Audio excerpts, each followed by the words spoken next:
Hello, hello. Why is my camera locked up? Okay. Let's fix my camera.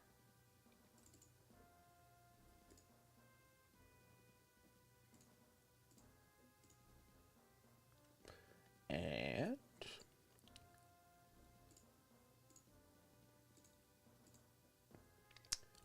let's share the link. And then let's get going. We're on part 3, which is actually like part 3.2, part 5, part something of this Illusion of Gaia playthrough. I've been pretty impressed with the retranslation patch. More for the UI and UX, like user experience upgrades, than anything else. The retranslation itself is good. There's typos. There's some stuff that I think could still use a fair bit like of polish, another polish pass or two. But Illusion of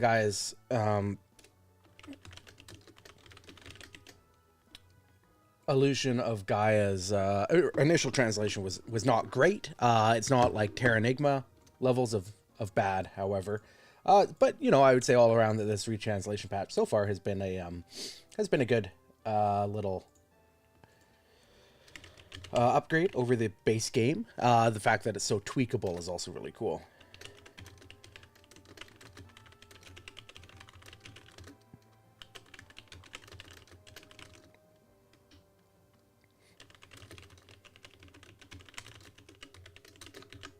All right, just sharing out a link so that people can actually come find me, and yeah, I think we're good to go.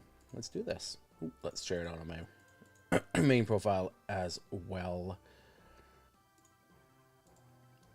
So, last time I played, we arrived at Itori Village, did a little bit of the stuff there, got a new dark power, the dash that I can use. And now I have to go find these statues, these Incan statues. I can't remember how to dash, though. Okay. So let's try to remember. You know what? I think... Let me just play this on Super NT. Let me just... I'm going to go... Oops. Oh, my gosh. I'm going to go 4x scale, I think. I think it looks a little bit better on stream. There's nothing cut off. It's quite a bit smaller, but yeah, it is what it is. Okay. I'm going to try to remember what I was doing. I got stuck on a puzzle last time because I didn't have any sound. I have since fixed all of my sound issues. I wasn't getting sound last time, and then I was having a lot of issues with just like interference and a buzzing sound, which has turned out to be a ground loop from probably one of my USB devices. So I just picked up a little $15 ground loop isolator, which I added to the audio chain going into my Rodecaster, and that's fixed it up entirely. So I feel so I get just crystal clear sound now, and hopefully that wasn't distracting for everybody listening. I couldn't hear any of it in the VODs, but okay. So I got that statue, right? Do I have it in my... Yeah, so I've got one of the statues, and I've got a chunk of meat. So now it's just, can I leave already? I need to go to the Incan ruins, which is probably what we'll play today. I always get lost in the Incan ruins. But, so Lily says, the race of the moon. Yeah, I know them. They're mysterious life forms that better resemble shadows rather than a race. They dwell on the summit of a tall, tall mountain nearby, but do you want to try going there? I can say, yeah, I want to go, or actually, never mind. Lily says, I understand. Well, I'll guide you. Kara says, I'm going to... I want to try seeing the race of the moon. I want to experiencing things with my own eyes and ears. So, not too long ago, I was just mentioning that, excuse me, I think, sometimes there's just work, I think, that we need, in the retranslation for just polishing, and this is a good example where it's like, you know, I want to experiencing things with my own eyes and ears. Should be I want to experience things with my own eyes and ears, or I want to begin experiencing things with my own eyes and ears. And then we have a comma followed by an ellipses, especially since I was just barely able to escape the castle. Lily says, "You can't. It's too dangerous for a little lady like you. If you don't want to bother Will, wait here obediently." Kara says, why? I'm the only one being left out. I'll talk to Mrs. Lola, so it's okay. It's fine. Lily and Kara don't like each other, which I do find amusing. All right. Will says, oh, no, she's pouting.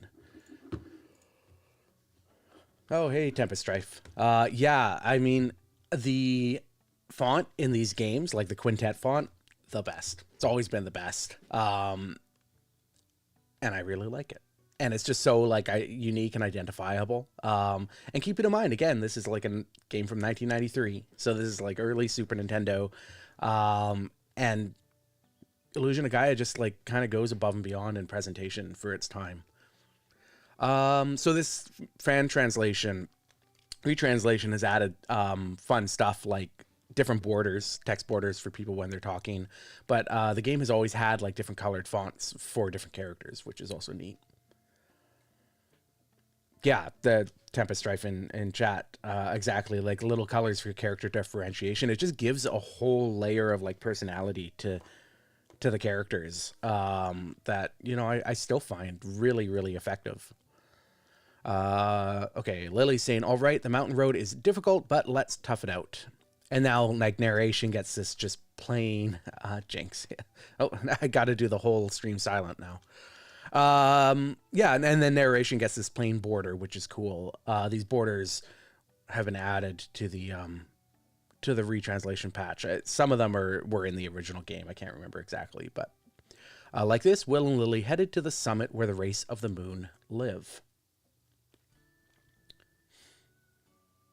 So the beginning of like Illusion of Gaia feels like fairly typical like fantasy RPG.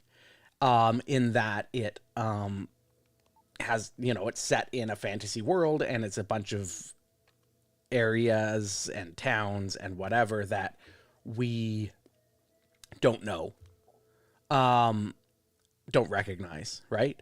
And so as it expands outward and we start to realize like, oh, hey, this is Earth. I think that's pretty fun. We end up going to Angkor Wat. We end up going to the Great Wall of China and the pyramids and stuff. And I think it works pretty well.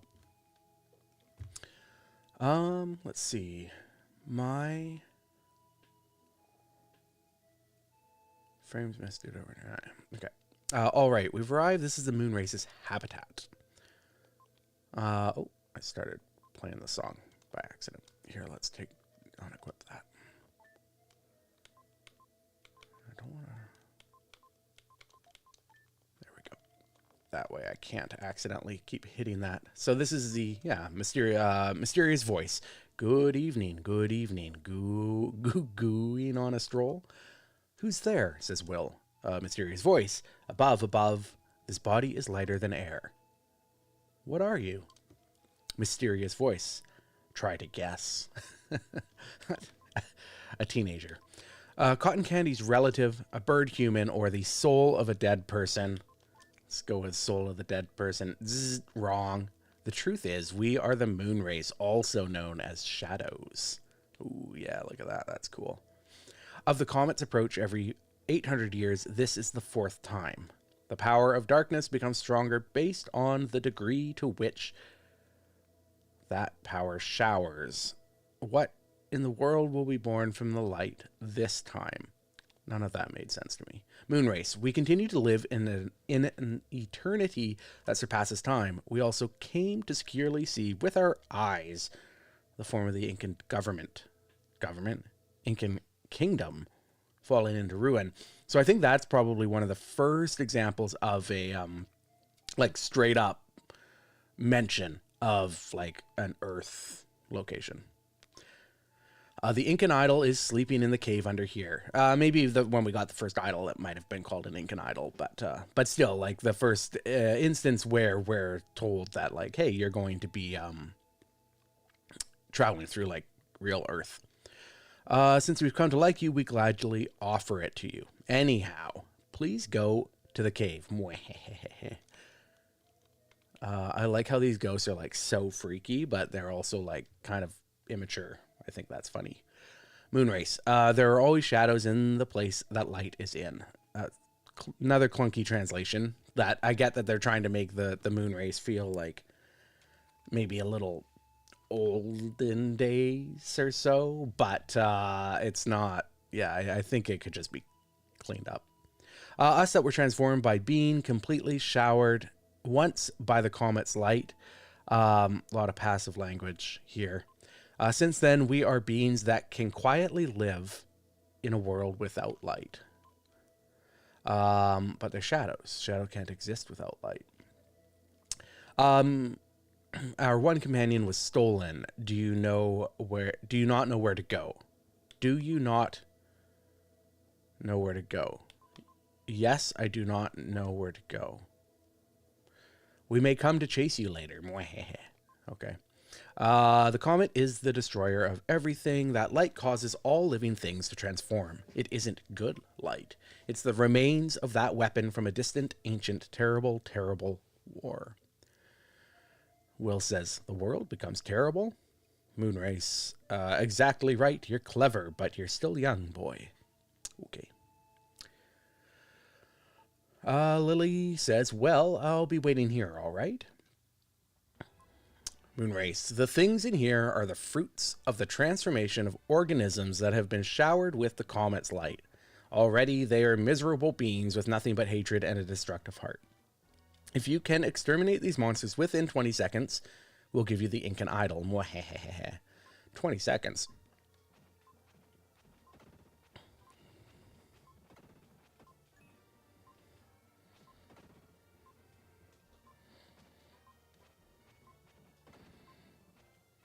I like how the like evil beings are little slow slugs that like don't even try to attack. Okay, Moonrace. Oh my, what a splendid boy. With that, we'll give you the Incan idol. Here we go. So I've got the second Incan idol, and this is going to allow me to access the first like real major dungeon in the game. We've already been in the sewers, which was kind of a mini dungeon. It was, I mean, I guess it's pretty sizable, but this is going to be like a full-on dungeon, which is fun. And like I said, I always get lost in it. That figure is Will. You're incredible. Incredible. With this, that means we've collected 2 figures, right? Do you plan to go to the Incan ruins? Yes. Will says, yeah, because I was told to by my dad. I'm a little scared to fight with monsters that have been showered with the comet's light. But if Dad is alive, because I want to meet him, I'll even brave the danger. I feel like I won't understand without seeing my parents. Lily says, after all, you're a boy, huh? I understand. All right, let's head to the ruins. So the 2 headed to the Incan ruins.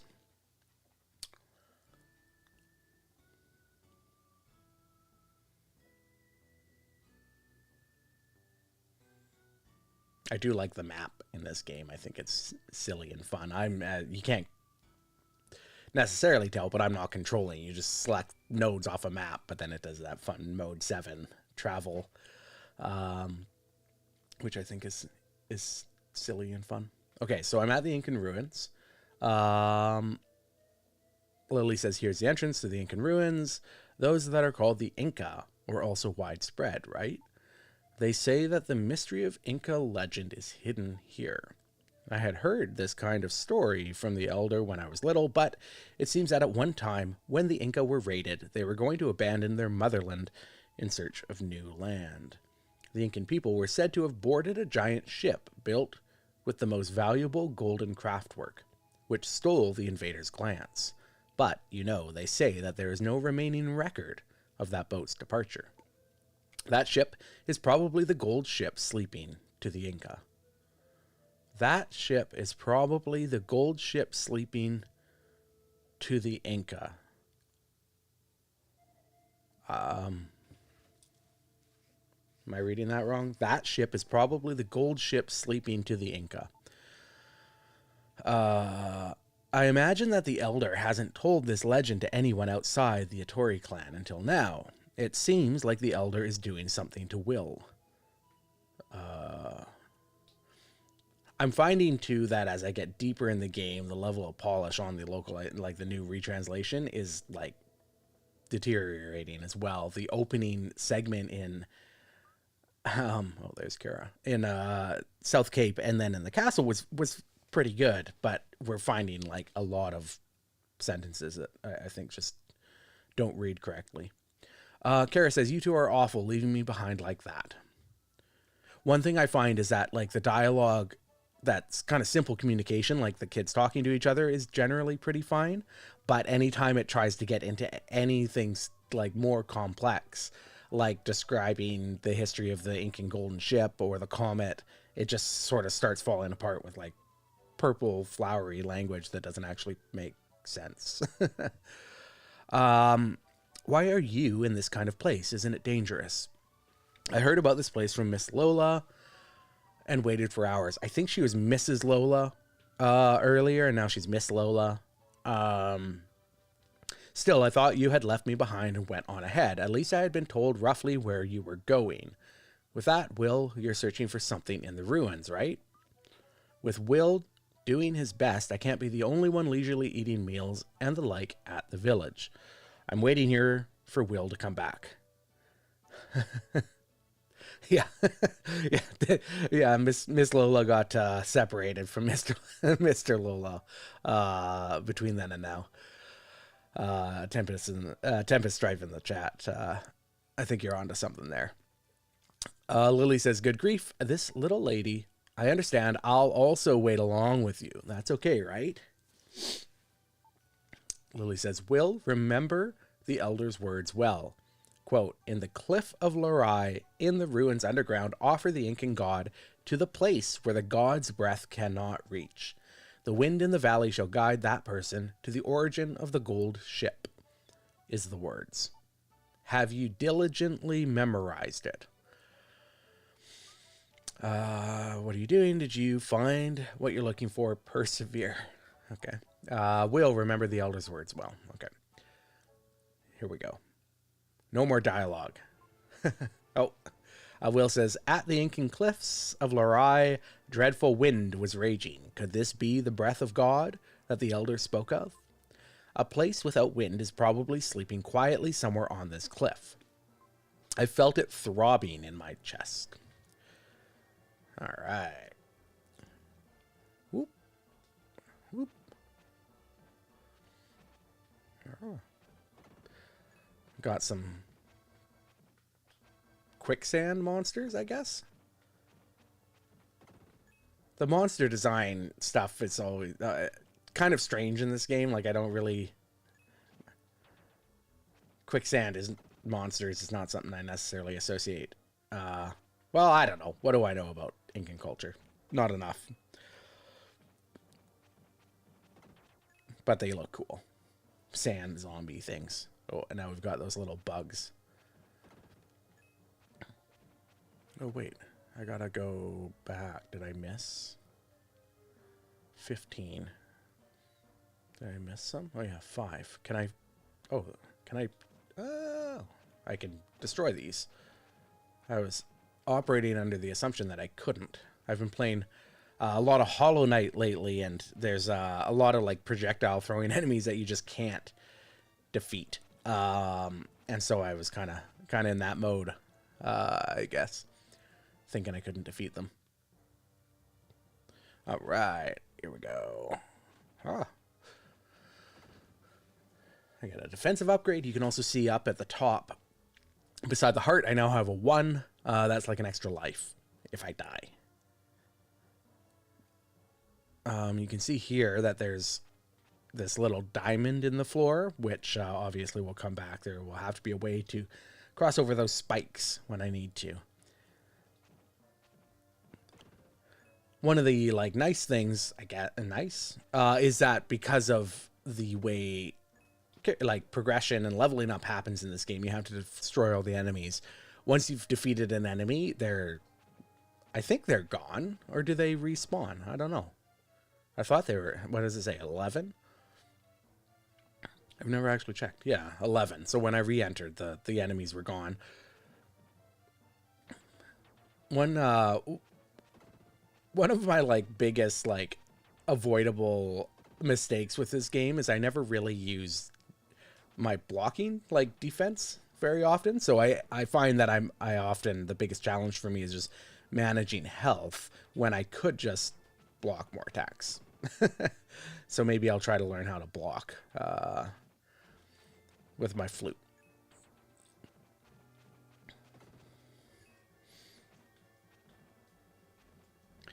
So there's a cool like verticality here. We can obviously see the floor below us,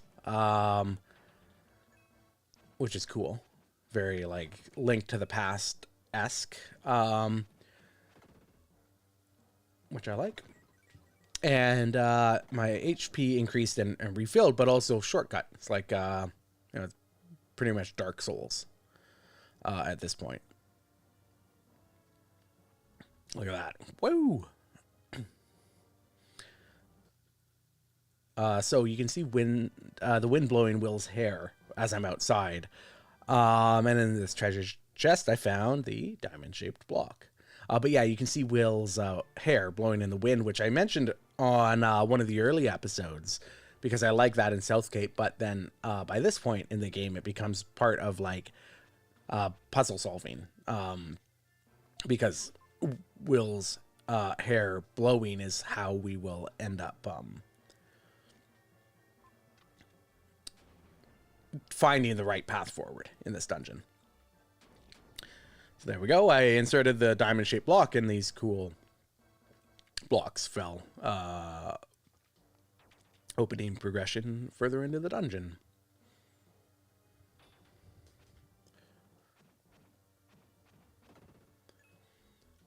I've always really liked the look and feel of this place. I think like the green is cool, but I really like I don't know, like the clay gray style of the rocks. I know like rocky cliffs isn't like an unusual like biome for a video game, but there's just something about like the vibes here that I've always really liked. So you could see there that I open up two paths that I could go forward through. I could go up or down, and this is where I start getting lost in this dungeon. So I can't progress that way. Can I progress up this way? No. Oh, can I destroy those? Maybe I need Freedan and his big sword. Let's see. One of the big problems with, so there's a new in this retranslation patch, one of the kind of like quality of life upgrades is that you no longer have to tap, so I'm double tapping movement direction to run, but they've also added it so that you just hold Y and you can run, and it's really nice, except I have trouble getting on ladders now. Like if I wanted to climb this ladder, I wouldn't like be running, because you can't like change direction and keep running, whereas with the Y button you can. So it does make climbing ladders a little more difficult. What do we got? What? Wait. Oh, hey, it is like Dark Souls. Look at that. Huh. Okay.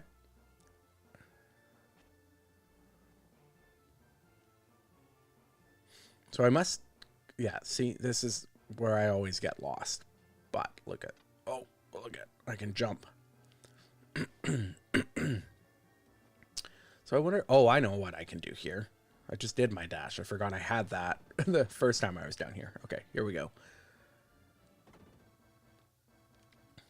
A speedrunner, I am not.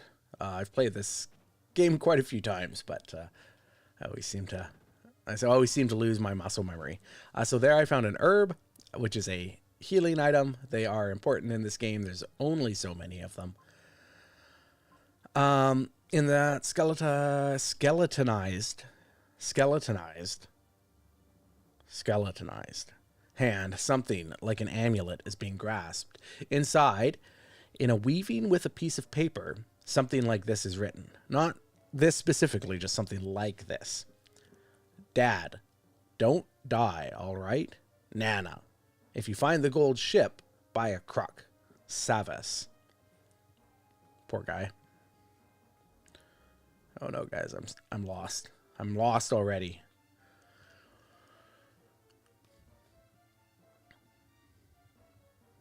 Ha ha ha. Look at. I'm unlost.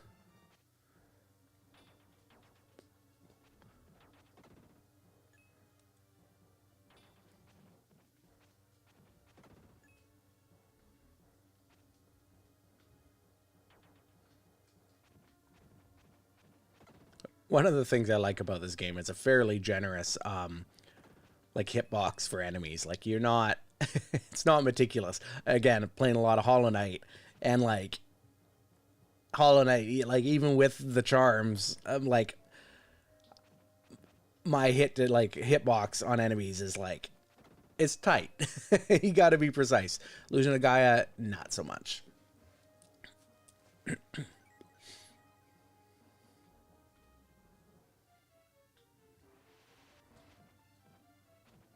Okay. Try to defeat these enemies. I'm gonna try something here. Just bear with me for a second. Try turning off. I've noticed that I've been dropping some frames, and so I'm just gonna turn off some of the filters that I use. I am recording this at 60. I'm streaming this at 60, and I think those filters were causing a lot of just like, I don't know, GPU usage. And so I've turned them off, and it looks like that should improve the quality of the stream here. I was going a little overboard with a bunch of real-time filters, which I like the look of. But I do need to maybe find a more just a more what do I want to say? Sustainable way of like streaming with some of those features, while not like compromising my ability to put together like a high quality stream. Okay, so I got all those enemies. Oh, I didn't get all those enemies, but you might have noticed there was over this way a ramp. Watch this. Wow. Oh, never mind. I think I need to become Freedan to destroy that. To destroy this. And then,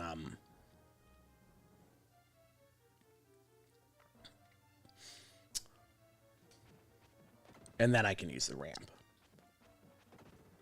Let's see. It seems like something is laying on the ground near the corpse. If I could just move those gold statues, I could advance ahead. Okay.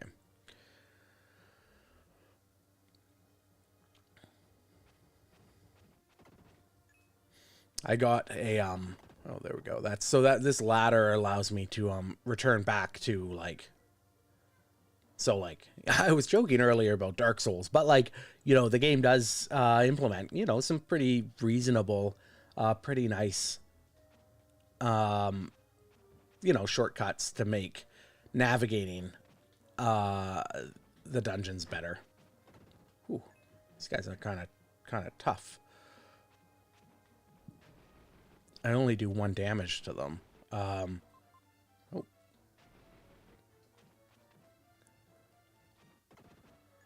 I wonder if I... Oh, I know what I need to do. Yeah, okay. I don't even need to fight those guys, but is there a thing? No, there's not even like a force. See how I can see there's 2 enemies, but there's no force power? So there's no real like actual need to battle them. I just need to use them to solve this puzzle, which is also why they're kind of tough. I don't know how precise I need to be.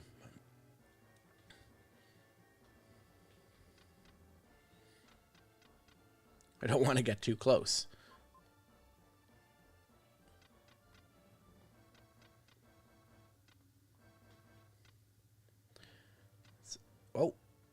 I moved both of them.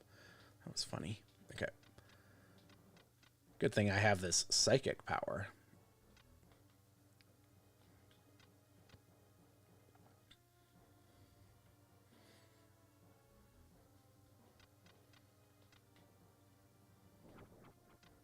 Oh, look at it. I didn't even need to put all 4 on. Just 3. And then Will stepping on it counted. But here we go. There's a safe spot. Whoa.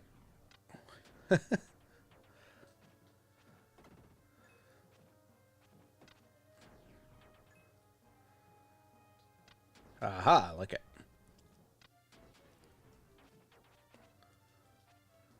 I need that safe spot because I am getting low on health. And again, like the way that they do herbs, them being like, you know, like a finite resource. I don't want to heal when I'm getting low, which does make things tricky. It seems you're injured. It seems that you're injured. Huh? Come on close. Or wait, come on, close your eyes and be still. Some very like strange. So like that and that. So like, oh, it seems like you're injured, huh? And then, so shalt thou record thy adventure till this point? Those are 2 very, very different voices. So some definitely like some very strange voice choices. And like, is that in the original Japanese that's being carried over, or is that something else? I don't really, I don't know. But I don't think it works either way. And I think that like one thing that's really important to like recognize about like strong localization is the need for like you do the localization work, and then you need sort of that polish pass to take the language and add sort of the subjective element of language to the process of the localization, so that it reads naturally, so that it reads like something that, you know, would be spoken in the language that it's been localized into, so that the experience of playing and following along with the story would be as close as possible to the original language experience. And that doesn't mean, you know, straight up objective like localization word for word. It means understanding the intent, the emotion, and how the story is constructed to relay the end experience as closely as possible. So here we have the first Incan statue I'm going to be placing here. It says, the wind of the valley is playing some melody. It's as if the Incan statues are singing. And I think just one gets placed here, then I have to place the other one, I believe. This is one of the things I often just forget to do when I'm playing through this dungeon. I don't go south down through that door. So memorize the wind's melody. Okay, I didn't even place the statue there. I just got a new song, which is cool. Good stuff. Oh, here's a... Could this be an explorer seeking the Incan... so he lost his life to this ceiling trap. Poor guy. Oh, yeah. Okay.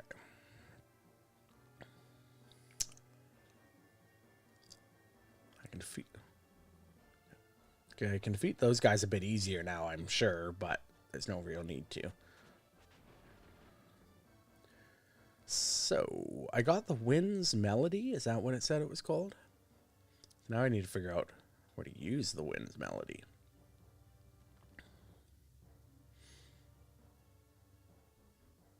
So I can go back here. This takes me back to closer to the beginning, but there was that ramp. Remember the ramp?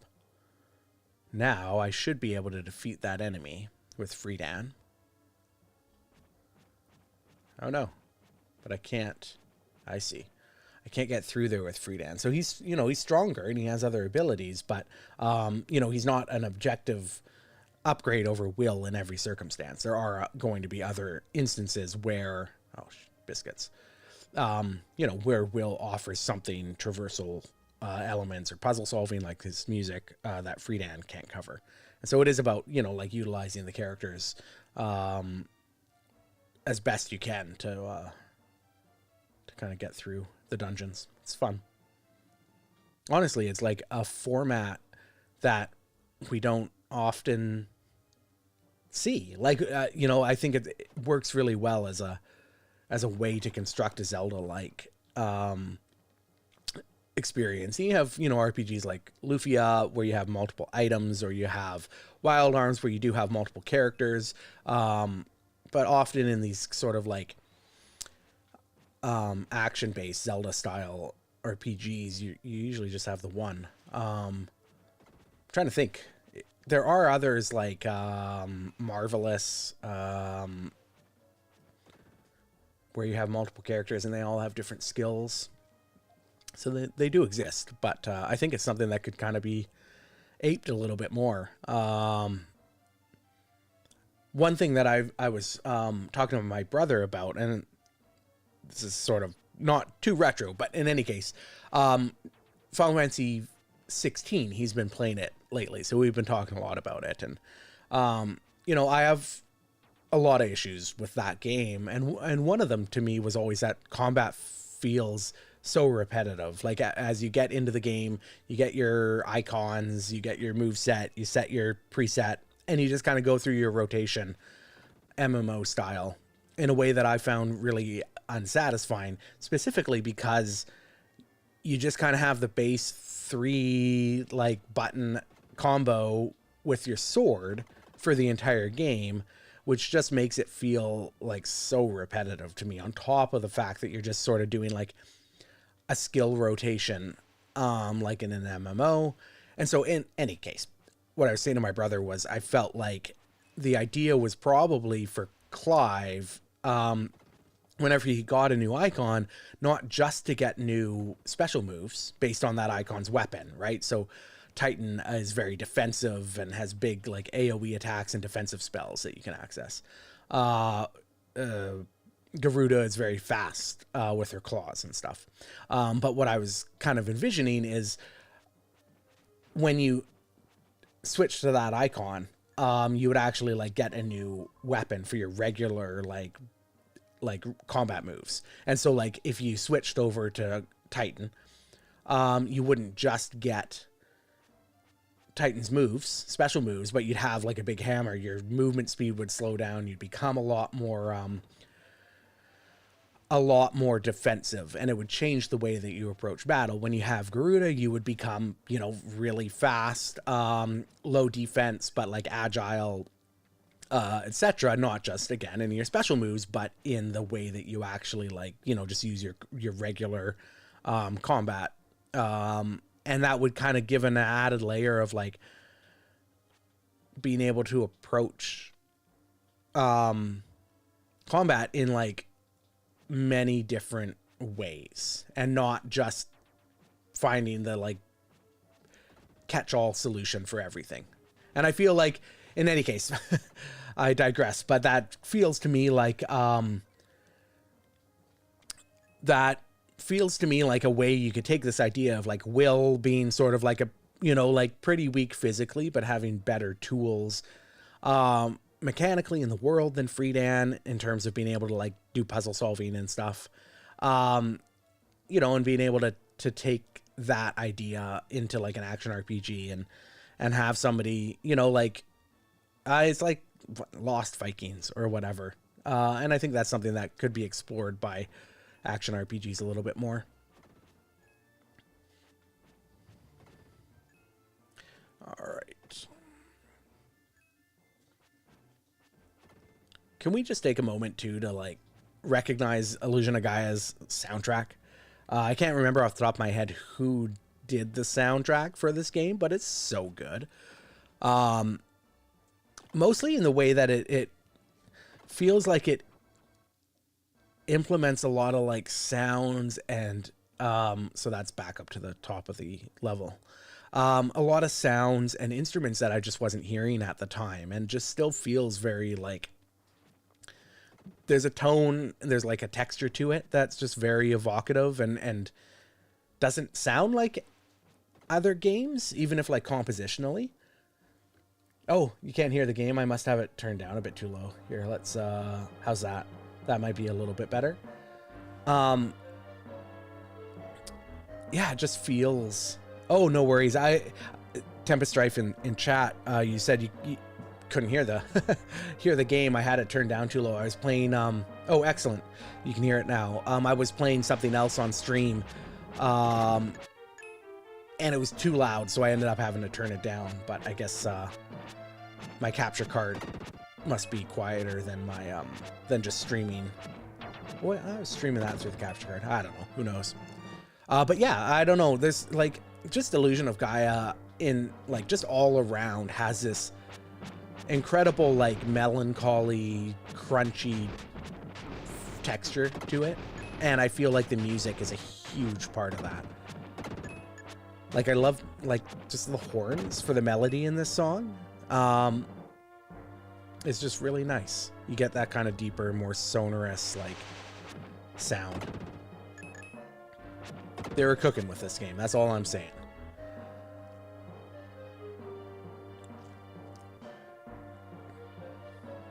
All right.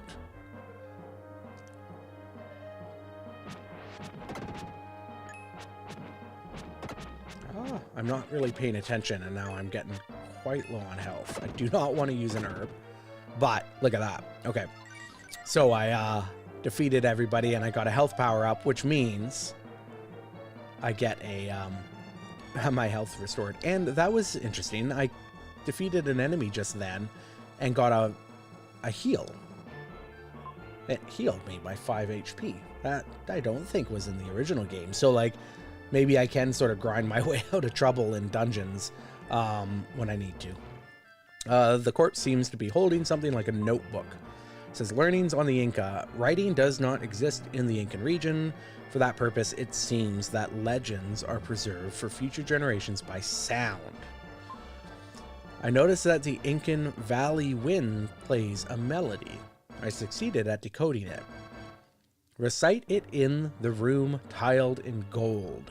If you were to play the melody played by the Valley Wind there. Okay. Yeah, let's see. Okay, I'm gonna save. I actually do need to wrap this up pretty quick. These, like I've said before, I do these usually on my lunch break.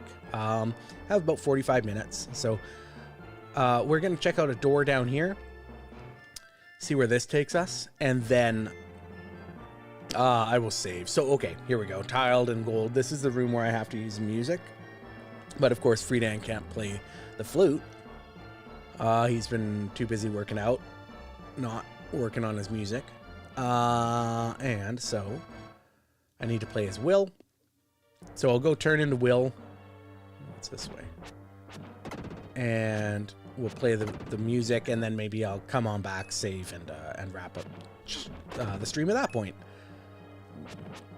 I gotta get up there somehow. Okay. Oh, maybe the stairs.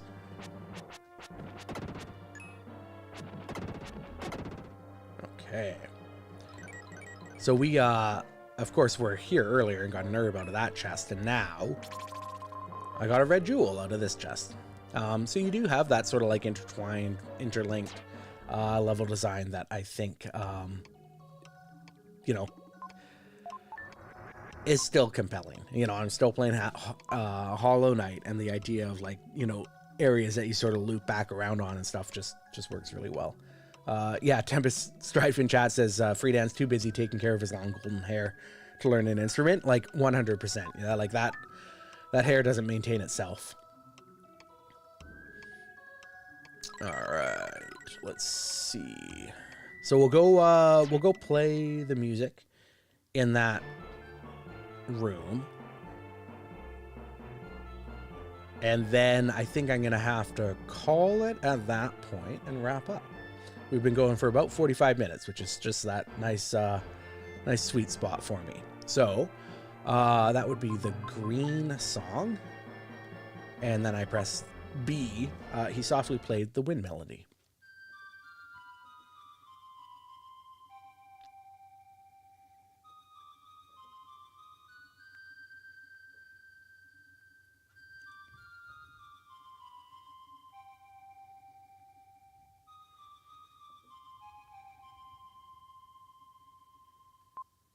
In the vicinity where the flute sound was echoing, a golden block began to shine.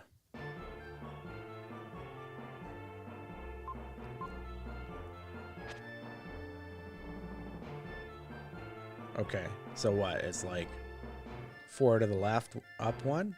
I don't really... So nothing happens when I play the wind melody now.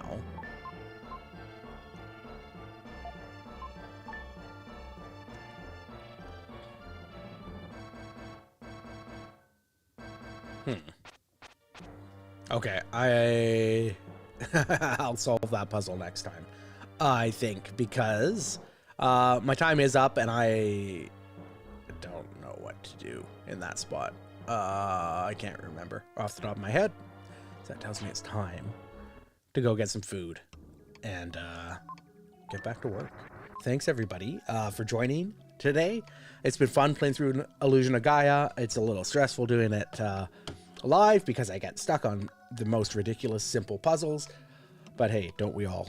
I appreciate you tuning in. I appreciate you following Fun Factor. If you're not a member already, funfactorpod.com. You can sign up for an Ultra membership. You get a ton of sweet perks, or just, sub to YouTube. We've been putting more work into YouTube these days as an alternative to listen to the podcast and provide stuff like these streams, like VODs, and been trying to improve our video format of the podcast as well. So thanks for coming. Hit those buttons, smash those bells, and yeah, thanks for joining me. I hope you all have an excellent